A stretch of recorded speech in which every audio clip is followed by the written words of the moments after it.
as they're working on the mic, I'll just use my Army voice. Look, I'm Chris Sager. I'm the Hillsborough County Republican Committee Chairman and New Hampshire's representative to the Republican National Committee. I want to thank you all for coming to support the next senator.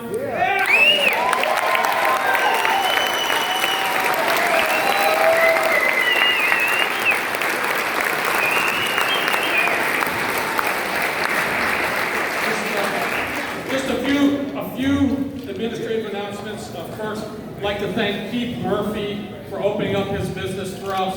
Keith, thank you very much for that.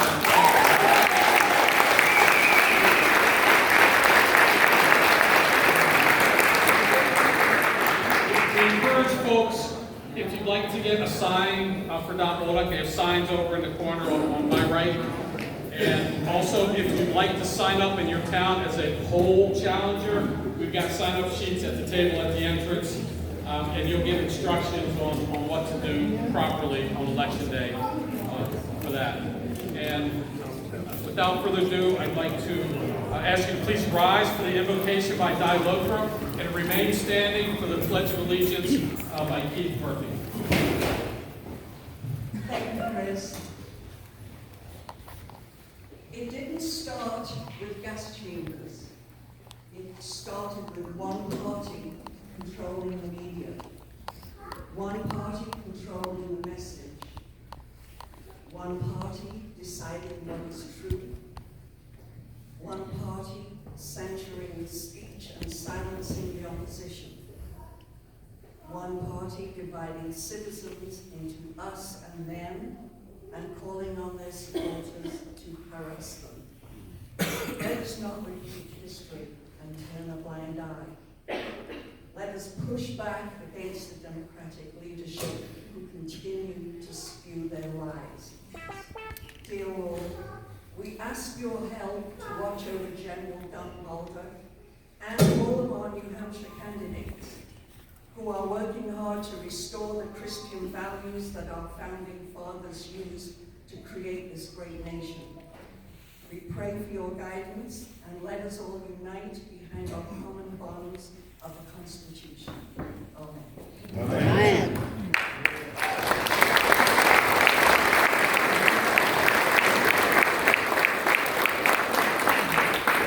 State Senate candidate Keith Murphy will now lead us in prayer.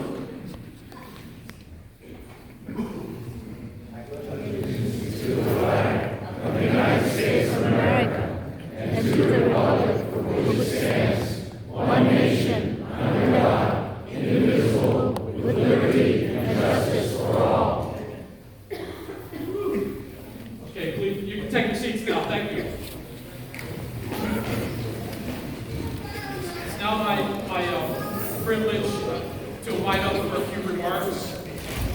State Representative from Merrimack, U.S. Air Force veteran, and a nurse, Mary Mayville.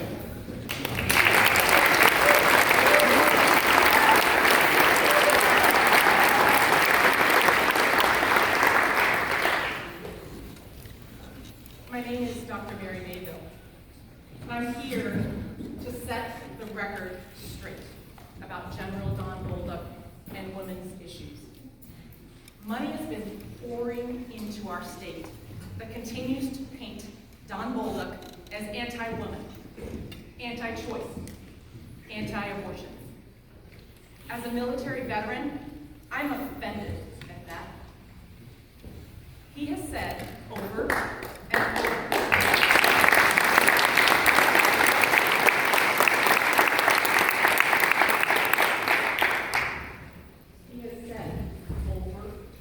over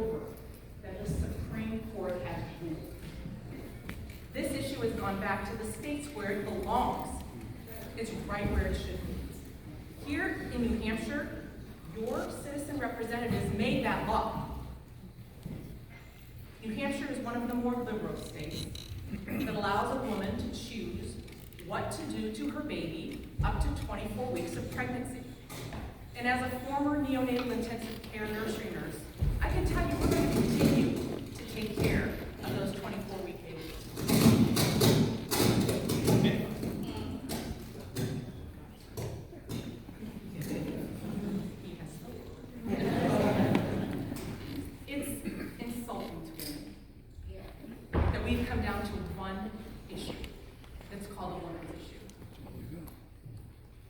I know that women are concerned about their families, and inflation, and the economy, and the taxes.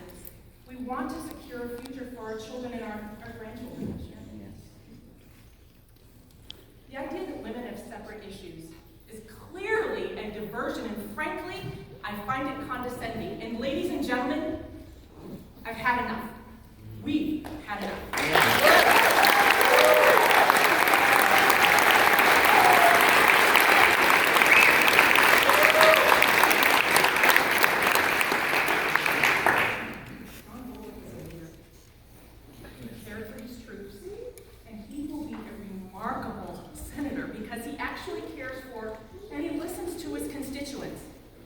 He's a combat veteran, and I want to differentiate him from those of us who are behind the lines, because he kept us safe. He was on the battlefield, and he belongs on the battlefield of the Senate floor.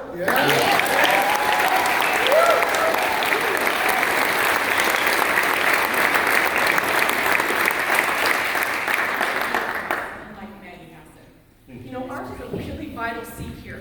This is important. We have to have the Senate back. So I got one thing left to say. Hey, Mitch, them's fighting words.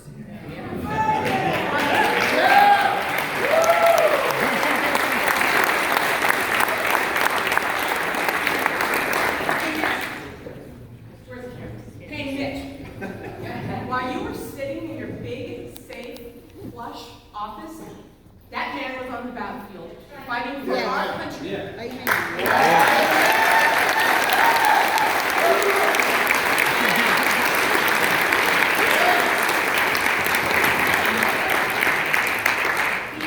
not beholden to you.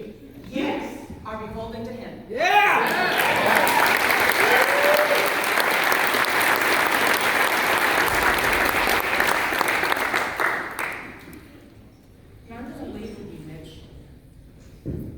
With the most disgraceful word that a military veteran can offer. You are dishonorable. Yes. So,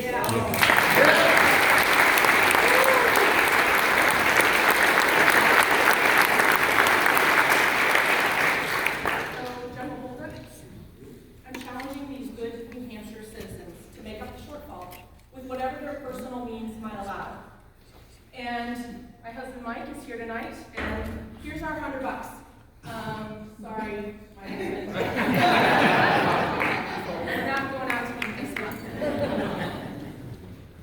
It's an honor to support you. My honor.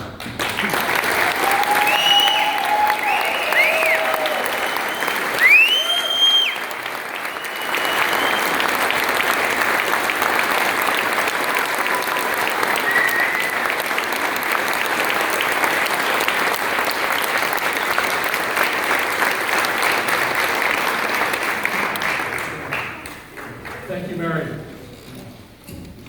It's now my honor to introduce a Red Sox legend, Red Sox Hall of Famer, All-American, played in 2 World Series, and a really, really great guy, Red Sox shortstop, Rico Petrocelli.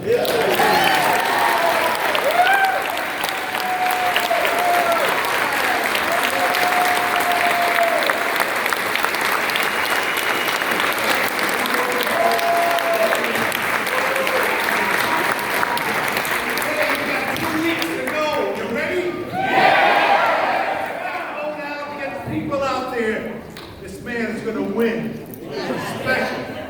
He's special. By the way, we got good news. Yeah, I got good news yesterday. Yankees lose. I'm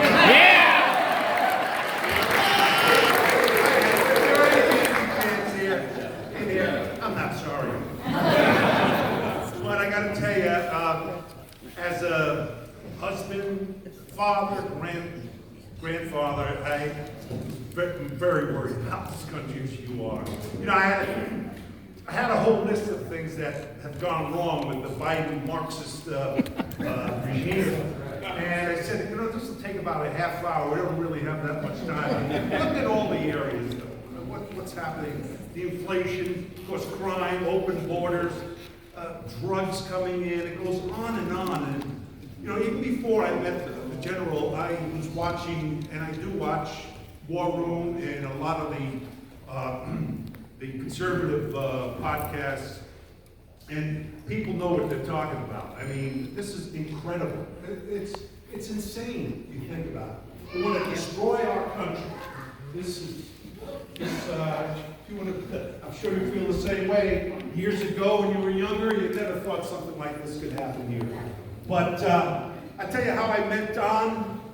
Watching War Room, a couple of generals on, and the third general, I found out it was from New Hampshire. And I was all pumped up. I wanted to do something. Because one of the things I was very concerned about was freedom, our freedoms, certainly all freedoms, but especially freedom of religion. Yes.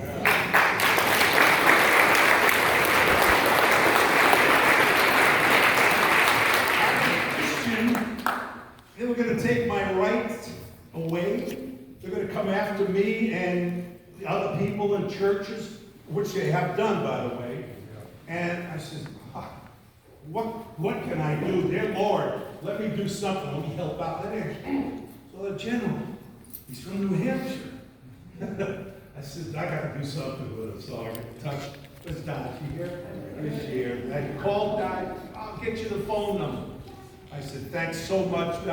I called the general, and I said, General, I want to do something. He said, we went out to lunch, and it was just great to talk about it. I said, I want to get involved. I want to do something, not just kind of sit around and, shake hands. I'm pumped. I'll tell you. And I am, I'll tell you. And incredible. And then things started to happen. And I'm so happy because there's no doubt my mom is going to win. Yeah.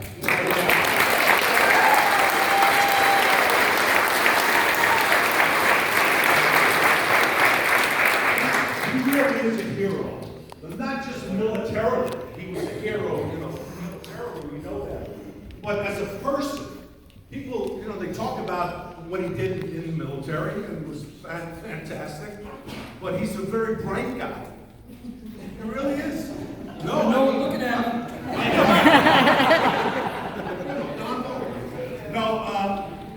He knows what's going on here. I mean, this legislation going to Washington to battle it out with some of those rhinos there. But I found out, we know how courageous he is. I found out how honest he is. How he's a leader, obviously, a fighter. He's a fighter, and that's what we need there. And a man of integrity. And by the way, he loves this country and the people in this country and our freedoms. And he loves the people of New Hampshire. He really does. A man.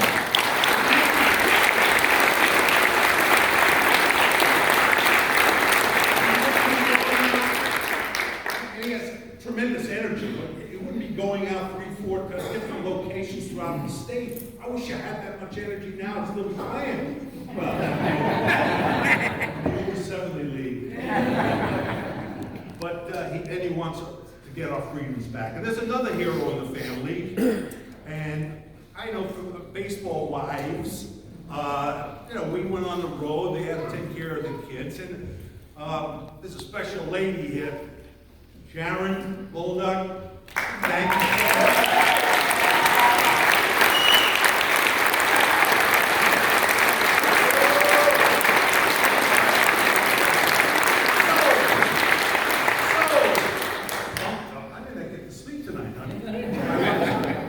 But I want to introduce the next United States Senator. New Hampshire. Donald Bulldog.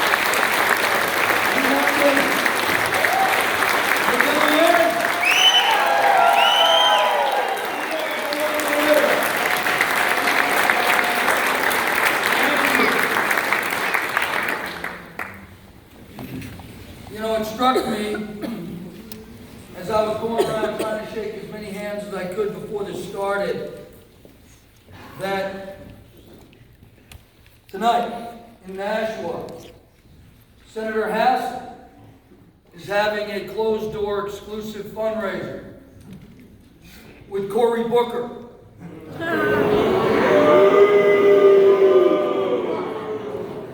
One of her Senate colleagues that voted to do the destruction to this nation's border, out of control spending. In addition to that, make us energy dependent, increase inflation to historic levels, cause moms, dads, people across this state to make a choice between heating and eating.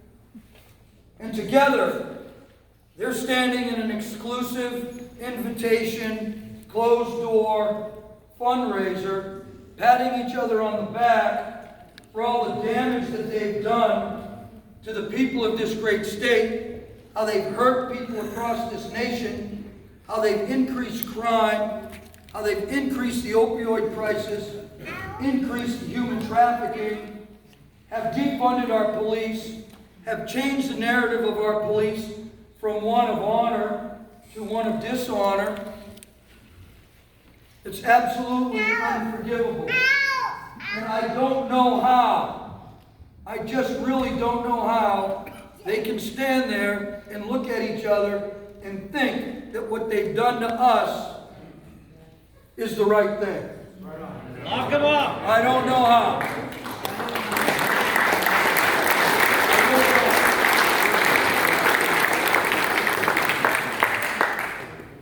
I am here with a lot of great people and a lot of great friends and people that have been with me for a very long time on the campaign trail, and I'm very honored. And if I could recognize all of you tonight individually, I would definitely do that. But unfortunately, time prohibits that. But I would like to take the opportunity to be able to recognize just a couple people. First and foremost, my wife Sharon, who has been with me since the beginning.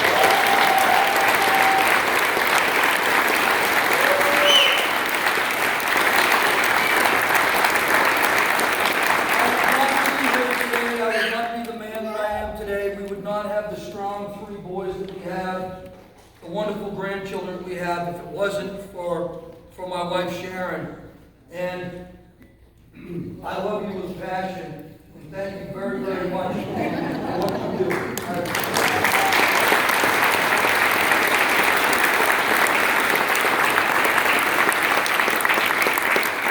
We have with us today somebody that I would like to recognize, and she's probably going to be angry with me, but I'm going to do it anyways.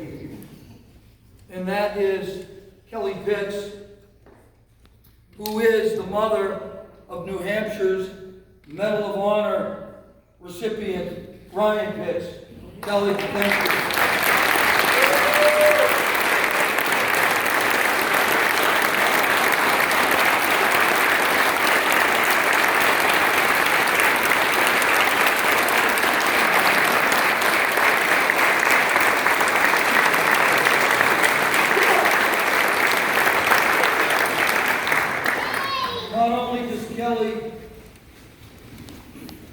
Not only is she a great Granite Stater, and her son served with honor and received our nation's highest award for valor, and we were on the ground in Afghanistan at the same time. She also runs an equine therapy program for our veterans. So let's give her a round of applause.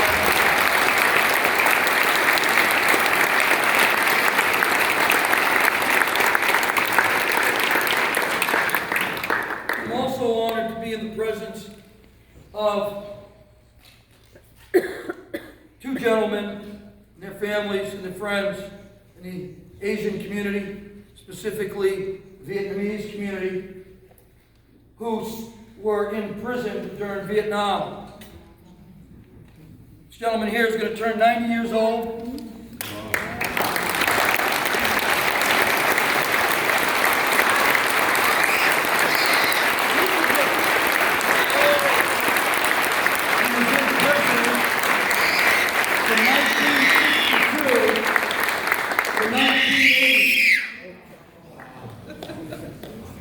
imprisoned by the communists for his beliefs in freedom and the things that he wanted to realize for the people of Vietnam.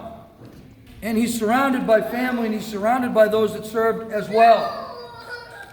Now, I reminded him on Saturday that he was in prison in 1962. That was the year I was born.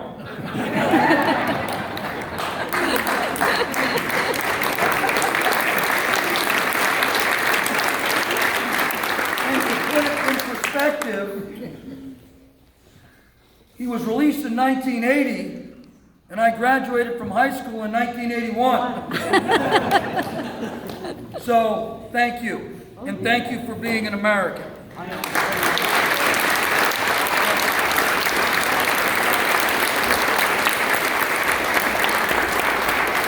This gentleman here also was imprisoned by the communists. And I met him as well. And I'm honored to be here with him. I am honored to be here with you all.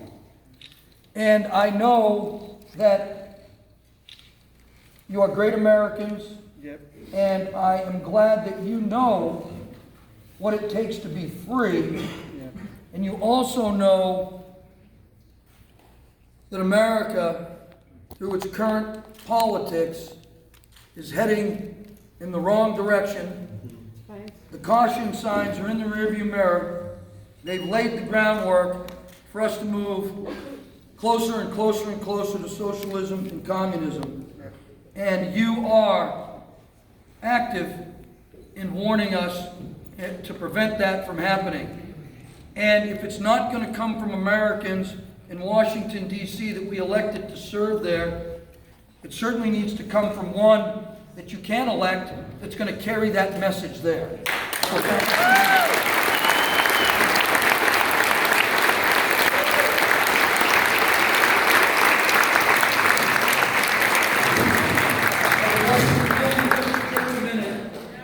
Tell you what I am honored to have, and she'll let you know. Here you go. Well, people might not be surprised here.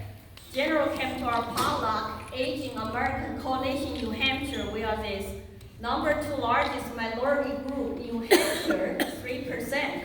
But all the aging Americans who come to our potluck, listen to the general, and ask questions, and they all proudly endorse him. And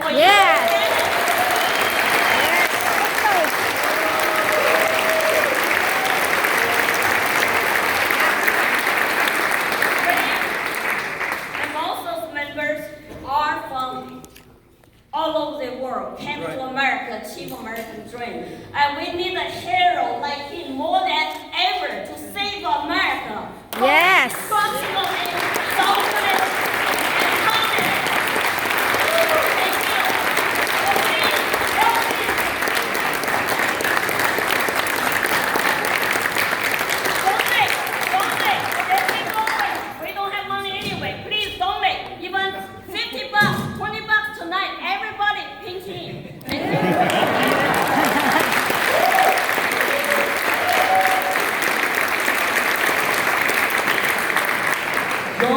Is in the house. Thank you, George.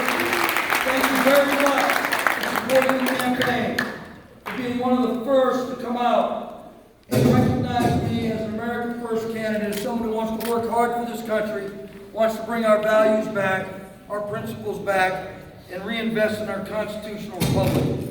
I want to thank you very, very much, and we're glad to have you here, and we're glad to have your bus tour here. Thank you. God bless you.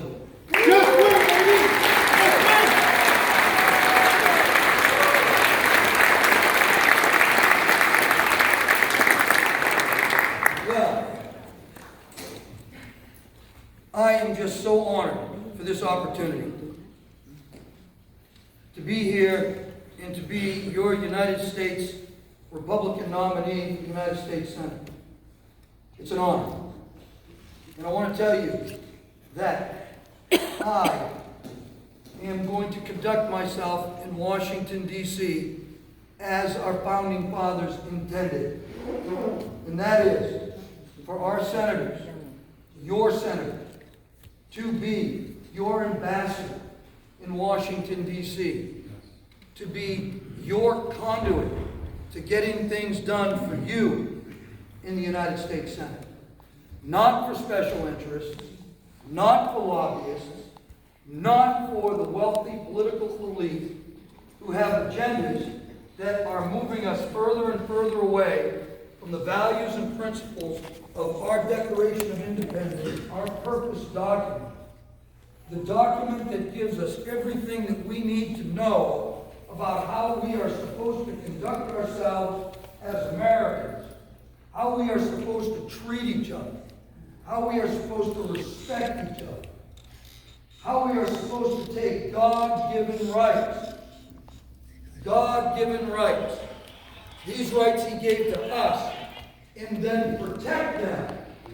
That's our job. And from what I can see, the people in Washington, D.C. that represent us now, Senator Hassan is not doing that.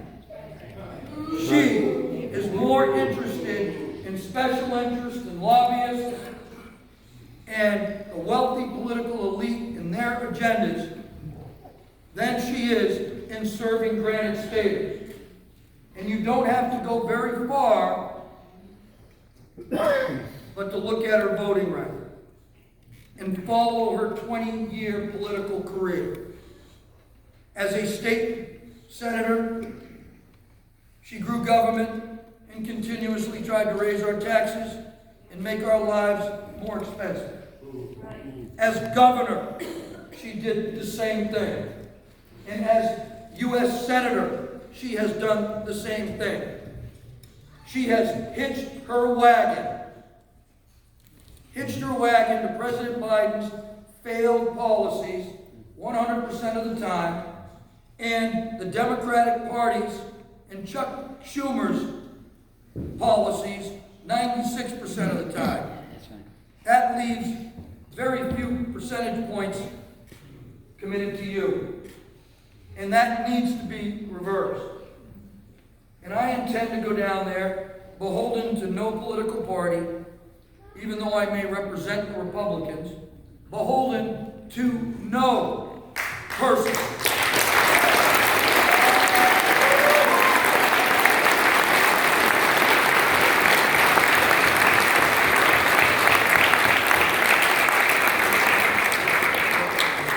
And I can back that up because there's many people in the military that served with me.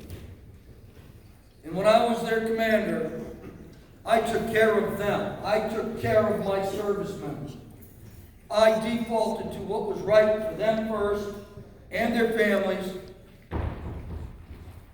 and my unit. I did not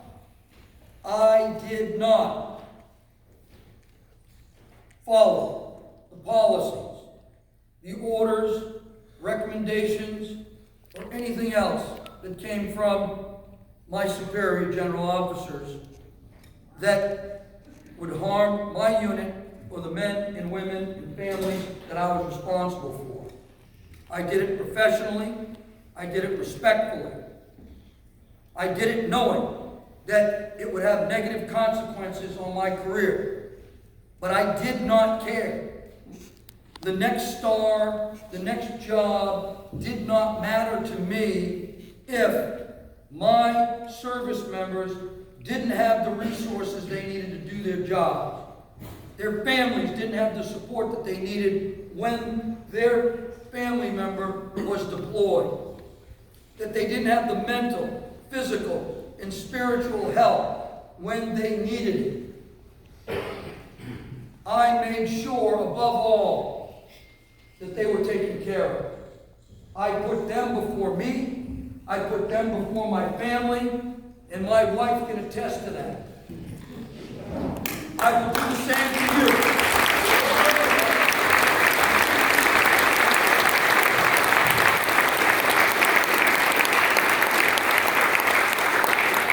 You need a reason to vote for somebody. You need a reason to send them down there.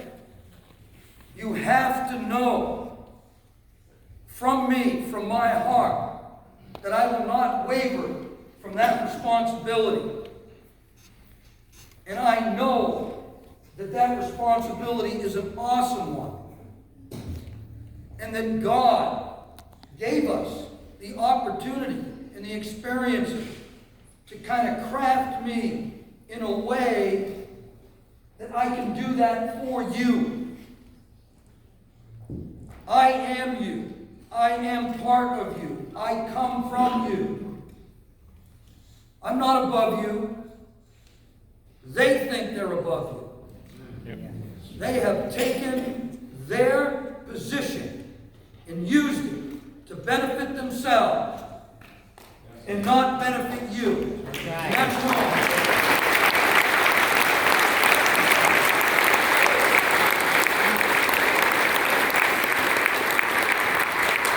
There's no reason we have the economic issues we have. I was asked today, well, what are you going to do about that? Well, I've already talked to senators down there that have legislation and other things in place to reverse everything that we are experiencing with the energy issues that have given us this high inflation. So I intend to co-sponsor those bills. I intend to support them in their efforts to reverse it. There is very little down there that I can find talking to other senators that have like minds that we need to make up, that is some epiphany, right? It is already there. It's already a bill. It needs to be co-sponsored. It needs to be voted yes, and things will start changing. But if we send the wrong person down there, things will not change.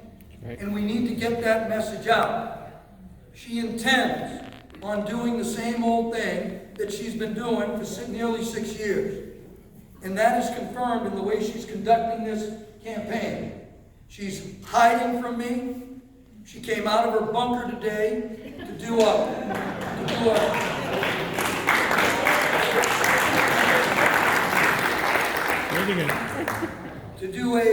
fundraiser with someone who votes just like her.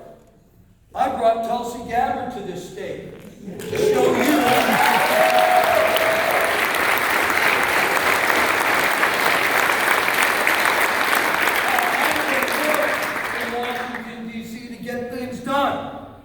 Do Tulsi Gabbard and I agree on everything? No, we don't. But we agree on the right things. And we can work together. And that's what she is not doing. And by constantly avoiding the issues, go on her webpage. She doesn't talk about inflation at all. She doesn't talk about energy dependence at all. She doesn't talk about anything that is hurting us today. Crime, education, the dual justice system that she has allowed to be created, the increase of crime, the fact that people get out on bail before the police officers have finished the paperwork. Serious, hardened criminals have now had their sentences reduced. Pedophiles have been released into our communities. This is her doing. And she says, I take care of people? I'm concerned about people? She says that I'm a monster, that I'm an extremist, that I hate women, that I will do terrible things when I'm down there. She has a commercial that my 8-year-old granddaughter saw while she was watching a children's program, and it made her cry. Because it said simply that her grandfather wants to kill women. Wants to murder women. Is that the kind of leadership we need? Hell no. That's absolutely wrong. That's unnecessary. Stand on your record. But she refuses to debate me. What record? She doesn't have a record. She doesn't have a record. Right. And so I'm here to tell you, Mary, thank you for that. Does everybody understand what my position is on the abortion issue now?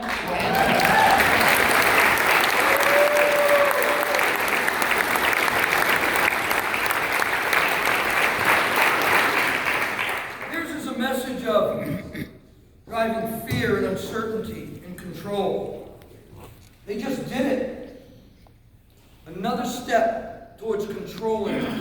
another step towards taking parents' authority away, undermining it in our school, with 15 unelected bureaucrats in the CDC wearing masks on a Zoom call.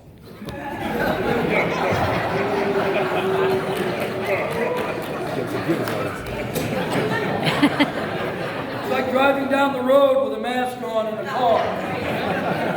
By yourself. It makes no sense. But they voted to mandate at the federal level the COVID shot for 6-month-old and above.